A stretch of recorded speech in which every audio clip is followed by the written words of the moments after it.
Hello guys, j'espère que vous allez bien. Alors, bienvenue dans le premier épisode de On découvre. Voilà, comme je vous l'ai dit dans l'émission, nous allons faire en fait de la formation, de la pratique, des tests, des exercices. Mais aujourd'hui, nous allons voir un appareil. Dans quel domaine peut-on utiliser cet appareil? Son histoire, d'où il vient, comment il a été formé. Voilà. Donc, on découvre.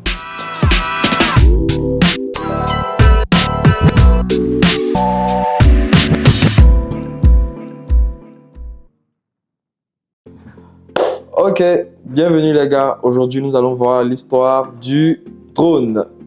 Voilà, ce petit appareil comme vous pouvez le voir. Il ressemble à un jouet. Pourtant, il fait des merveilles dans plusieurs domaines. En petite histoire, le drone vient d'un mot anglais. Voilà. Et sa signification en français, c'est faux bourdon. Voilà. Normalement, c'est des aéronefs. Et le pilotage est soit automatique, soit par télécommande. Voilà. Ce genre de télécommande, comme on peut le voir. Télécommande comme ça. Voilà. Avec ça, on peut piloter le drone, vous voyez, comme dans un jeu vidéo. Tu es là.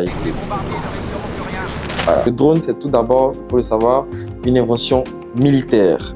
Le grand essor des drones date des guerres de Corée et du Vietnam, puis pendant la guerre froide.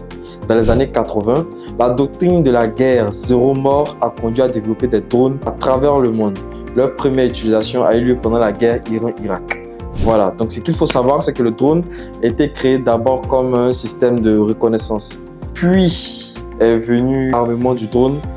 On a commencé à mettre des petites bombes, des petits artilleries à l'intérieur du drone. Et maintenant, le drone, quand il part et il dépose, voilà. Il éjecte ses bombes et tout, il fait beaucoup de dégâts. Voilà. Mais il a aussi une compétence civile. On va dire que les applications civiles du drone sont nombreuses. Voilà. Et on peut les retrouver dans le transport, on peut les retrouver dans la recherche scientifique, dans la surveillance, le renseignement, la sécurité intérieure, cartographie, c'est-à-dire des personnes qui ont des biens, veulent pouvoir avoir une vue d'ensemble de tout leur terrain. On utilise des drones, voilà. Ce petit drone, on l'envoie sillonner tout le terrain, il tourne comme ça. Ici, des photos, des vidéos de certaines données qu'on utilise après pour cartographier tout un terrain. Et puis, on sait, il faut placer des pylônes, voilà, il faut comment on va construire, on fait le découpage. Après, les architectes s'en chargent de ça. Je suis photographe. On l'utilise aussi pour la promotion des sites touristiques, de couverture événementielle. Voilà, toutes sortes d'événements, mariage, dot, anniversaire, voilà, anniversaire des débuts. Dans toutes sortes d'événements, on utilise le drone. Mais pas de panique. Si vous avez un événement, il vous faut un droniste. Vous voyez que le budget est un peu serré. Vous pouvez appeler ce numéro qui s'affiche là.